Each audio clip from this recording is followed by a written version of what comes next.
DC subreddit. Then you got Ghostmaker confronting Deathstroke, I guess for the first time. And he's like, I can take it from here, Ghostmaker. He goes, how'd you find them? You really don't think I have trackers on my people? Surprised we never met. I heard stories about you, and you. I always thought you were a bit overrated. A lot of talk and not enough walk. But what should I expect from a guy who usually goes after the kids? Trying to strike a chord, and it's probably A minor.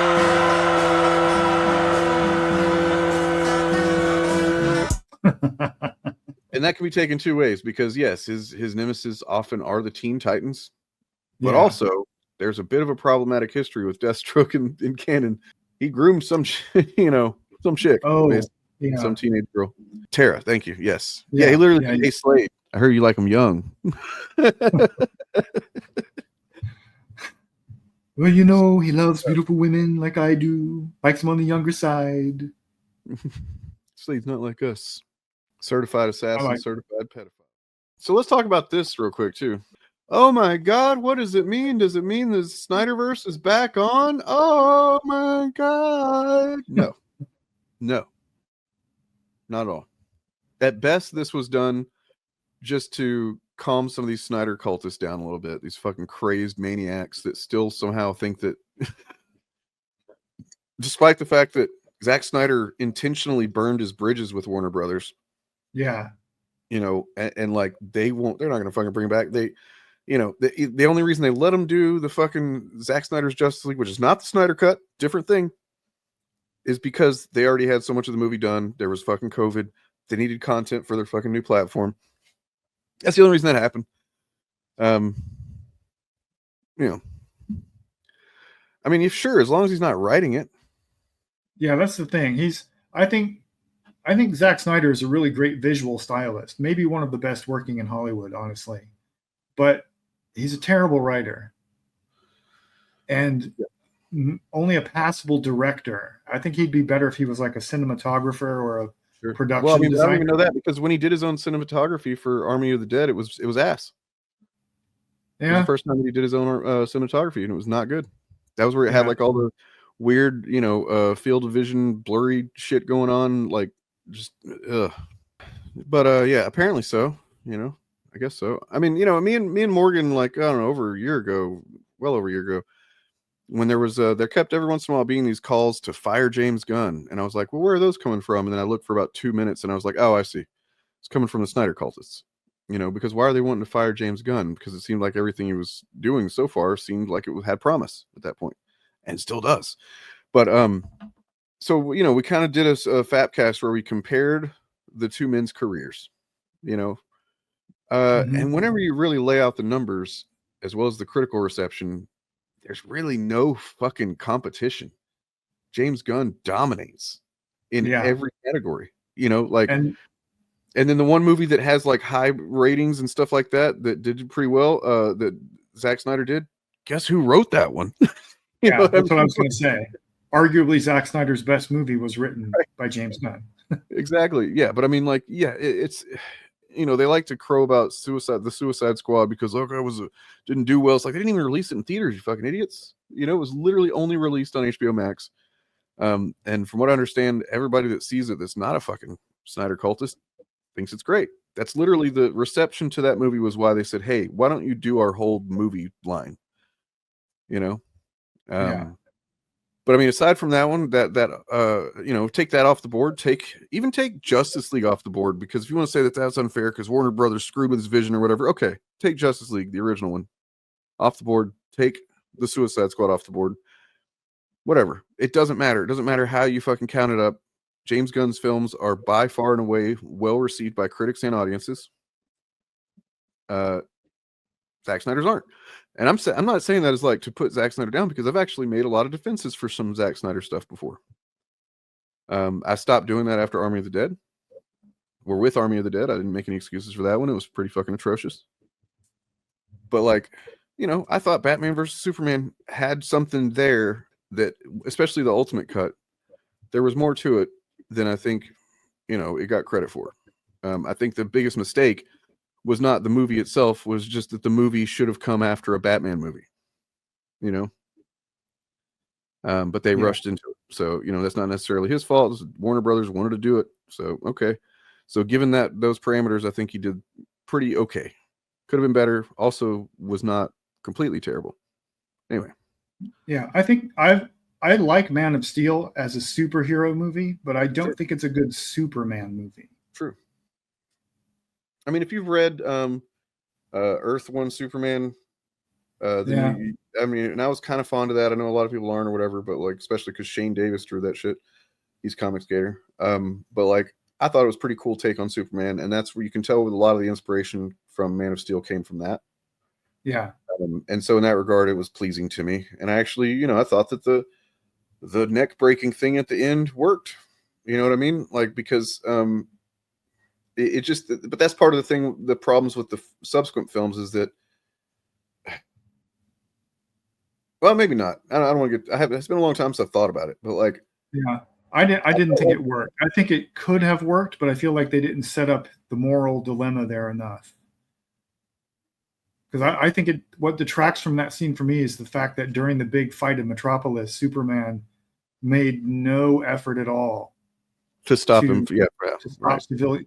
To protect civilian lives. Like he didn't try to take the fight out of the city or spend a few seconds. That's one of the things I thought BVS started to do well. With that opening scene of BVS is fucking phenomenal.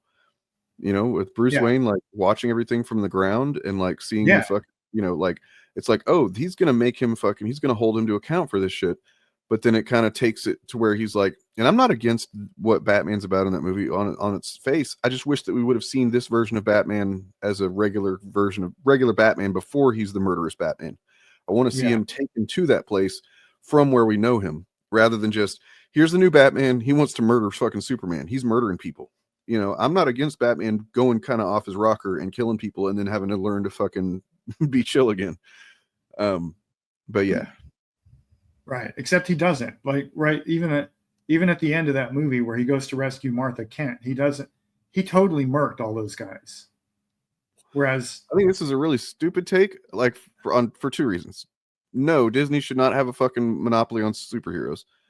Second of all, Warner Brothers does care because they gave the franchise to James Gunn. Yep. So, you know. Exactly. Yes. See him get to that point instead of just like, here's the new Batman. He likes to murder people. Deal with it, fuckers. You know. Yeah, that would have been ideal. Anyway, you know, it's good to see these guys are friends. You know, because I imagine that this, you know, burst the bubble, or maybe not. I don't know. They're cultists. You know, of people who are like, oh, the James Gunn fucked Zack Snyder over and all this stuff, and it's like, they're buddies. They probably don't take any of this shit personally. You know, they understand that they're, you know, they both have worked in these fucking mega studio systems. They understand how this shit works. You know what I mean? Like, they probably just respect the shit out of each other. And even if they did have any tension, they get together probably like this and talk it out. You know what I mean? Like, it's not this fucking epic, you know, tribalist fucking battle like some people want to make it out to be. I thought Ben Affleck had a lot of potential, and I mean, he in a better movie he would have been fucking phenomenal. I was really looking forward to the Ben Affleck directed Batman movie, where you know, a lot of it takes place in Arkham. It was going to be heavily inspired by the Arkham video games, where you get to see a lot of the villains, you know, in small cameos or whatever, and it was very psychological and dark and stuff the way it was supposed to be done. I was fucking hyped for that. I thought that was going to be phenomenal. Me too. But yeah. Warner Brothers apparently pushed Batfleck too far, and he fucking became well, you know, somebody's gonna have to do a fucking study on what the fuck was the difference when you look at the actors and everything with the MCU versus the DC films, or at least during the Snyder era. What the fuck was going on? Where it's like you had, you know, crazy shit happening, people fucking dying, people fucking becoming alcoholics. You know what I mean? Like, like it just insane shit happening, and everything seemed, it's just like they were struck with a fucking voodoo curse or something. Whereas like the MCU is just like over here fucking, you know, I don't know. They're the ones that cast the curse, I guess. I don't know. Like, maybe. But yeah, for the longest time, it was like DC could not catch a fucking break, man. I think it was a combination of the fact that when Marvel started out, they cast mostly unknown actors or washed up actors who wanted a second chance, and had really tight creative control by Feige and others. They had a vision of where they wanted to go pretty much right from the start. And DC released Man of Steel as a solo project and then tried to play catch up. And Warner Brothers is apparently kind of a toxic work environment anyway. Yeah. So Warner Brothers didn't have, or DC at Warner Brothers did not have like a unified vision and an understanding of where they wanted to take the franchise. They were just snatching up as many big name stars as they could find, trying to catch up to the MCU. That was really what their main problem was, is that they would make these bold choices, like we're going to go right to Batman versus Superman, and that's the frustrating thing about them, is they would make seemingly bold choices. Like having Zack Snyder be the head of your movies is a bold choice, and you're going to end up with something kind of controversial, I think, right? Yeah. And I'm not against that on its face. They'd said before they even made Man of Steel that they wanted to start competing with Marvel, and that they were going to be looking for filmmakers with controversial takes on things. Mm-hmm. They wanted to hear from filmmakers who had like out of left field takes on shit, which is what led them down that direction. Their whole thing was to be the anti-Marvel, but it's like, okay, stick to that then. But they didn't want to, because you look at Suicide Squad, where it's like you get what's his name? Who directed Fury and wrote fucking Training Day. You give him that movie, and he makes the movie that he wants to make, allegedly, and then you go, no, Guardians of the Galaxy was popular, so we need to make it funnier. Also, Deadpool was popular, we need to make it funnier, but we also need to make it, have music, and add all these fucking music cues that weren't in the original film, and like all this shit that, let a trailer house company fucking cut the movie together, completely botching the movie all up. And like, it's just like this taking one bold step and then taking a panic step backwards. That's what it seems like Warner Brothers did over and over again. Right? Where you like, okay, Batman versus Superman. Oh, it didn't, it did make pretty decent money, but it didn't crack $1 billion and it got poor reviews. We better fucking pull the plug on Justice League. We were going to do 2 movies. We're already in the middle of it. Pull the fucking plug. Get fucking Whedon in here to work on it. Okay, now let Whedon take over the fucking thing. Completely different filmmaker, different fucking instincts. Just give it to him. And it's like, what the fuck are you doing? And they continue to do that through fucking Black Adam, basically. Yeah. It is obvious. Comes in and goes, I'm going to be the fucking savior. They're like, yeah, let's fucking make Black Adam the center of everything. Yeah, let's give it to The Rock. Whatever. Just give it to him. He's popular, right? He'll save us. Oh, no. That movie sucks, too. It's like, what are you guys doing? It is obvious. If you look back on it, it was obvious to me at the time, but now looking back on it for sure, that DC had no plan, really. They had no trajectory, no story outline, no meta narrative or anything. Well, can I tell you this? I feel like there's a bit of a misunderstanding about what Marvel was like, because I've got the story of Marvel Studios there. Other than a couple of plot points that led through Civil War all the way to Infinity War and Endgame, and I'm talking like very basic things, like here's where the team will break up, here's where eventually Thanos will come in, and then here's where the team will get back together and do a big win against Thanos and a big climactic thing, and Tony Stark will die. That was all planned for several films ahead of time, but that was it. It's not like they had that's all it needs to be in between there fucking worked out or everything. They were making a lot of choices on the fly too, Sure, but it's obvious that DC did not even have an outline, right? What you just described is an outline, and that's all you need for a project. Because doing the Batman, I feel like it seems obvious to me that having Batman be crazy in BVS and like do the Martha thing, which I don't think is as cringe as some people think it was. I think it works for the most part, but like, having him realize, oh fuck, I fucked up, and now Superman's dead, and now I'm gonna fucking work to honor his memory and be a better superhero. I think that shit was right there baked into BVS, and that could have come to fruition in Justice League, and it does. If you watch the Zack Snyder's Justice League, that's kind of exactly what happens. Yeah. But yeah, it's also a little watered down, or no, not watered down, but like, what does Bilbo say? Like butter spread over too much bread. That's what Justice League feels like. I mean, I'm glad that Zack Snyder got to complete his vision of the story. I didn't like it, but I'm glad he got to do it. And I think they should have let him do it in the first place. And all of their problems were right there. But they announced that he was going to be the head of everything, and then they didn't let him do what he wanted to do.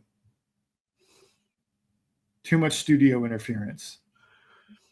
See, the problem with that is that if they commit to Elseworlds and then one of them doesn't do well, they're going to take that to mean that all of them are going to do poorly. And to some degree, there's a logic in that, right? Like, that's the thing is, I don't feel like whoever got to their big team up movie first made it harder for the other one. If it would have been Justice League made first, the Avengers would have had a big fucking hill to climb. Because which movie am I talking about? A bunch of disparate superheroes with different attitudes and origins and stuff like that come together to stop an alien invasion by a big guy that's trying to take over or destroy the Earth or whatever. Which movie am I talking about? You know? And so, like, you have to do something to kind of distinguish those. Whichever came second was going to be a upward hill battle. Yeah, and Elseworlds stories only work if audiences are familiar with the baseline character. And believe it or not, there are people who go to see superhero movies who don't really know anything about comic books. It's shocking to realize that. No. But outside of like Batman and Superman's origin stories, which are commonplace enough that we can skip them, I think a lot of movie audiences would not really have known anything about The Flash or Martian Manhunter, certainly, or Aquaman or Wonder Woman, except that they're names they've heard before. Right. So if we started doing a bunch of Elseworld stories about those characters, it'd be weird. Yeah, it'd be weird. Because they wanted to establish for current audiences the definitive versions of these characters, which is what part of what I think they were trying to balance an impossible tightrope with that, because they also wanted to do these distinct takes, because they didn't have confidence in, just take Superman and make him the wholesome motherfucker that he's supposed to be, like James Gunn seems to have done. Find a story that works for that, the same way that Marvel did with Captain America. Like, Marvel didn't change Captain America. They made the world around him the obstacles. Everybody else's morality or gray morality going up against his fucking pure morality is the conflict, right? Mm-hmm. And so, like, to this point, this is exactly what James Gunn is doing. It seems like he's got it set up where if you want to say that all these movies that came first, or maybe at least Black Adam or something like that, maybe have something to do with it, then sure. But like, it seems like he's creating a loosely interconnected thing. I don't know. We'll see how it plays out, but I don't think it's going to be nearly as dependent on what came the movie before it as other stuff has been. Yeah, the thing that James Gunn's doing that seems interesting to me is, number one, he said that it's going to be clear that all of these movies take place in the same universe, but there's not necessarily going to be a story connecting all of the movies. And the second one is that he's not doing origin stories. I mean, for some characters, he'll probably have to do that. But for the big ones, like Batman and Superman, particularly, they're not going to get origin story movies because everyone kind of already knows all of that. And what intrigues me about the Superman movie is that he's setting it in a world where there's already superheroes. Yeah. Which is kind of the reverse of what Marvel did. They started with, well, at least when they started, it was like Iron Man's the only one. And then they slowly introduced other heroes to the normal world. And Gunn is going with, no, it's a fantastical world, and we're going to start there. I mean, this is easier said than done. Just choose the best ones and tie them together, right? What are the best ones? Right. Some people love Hawkman. Some people don't like Cyborg. Some people think Superman's fucking played out. Some people think Batman's overused. It's I'm not saying that those are popular, but I mean, those are some takes that I've seen. There's a defensible version of the position that Batman is overused. In the comics, there has been for sure, because they've leaned on him heavily over the last like 5-6 years. Like most of the DC books, maybe not right now, but I mean, up until I think this last couple of initiatives they've done, there was like every book had something Batman related. It was ridiculous. Yeah.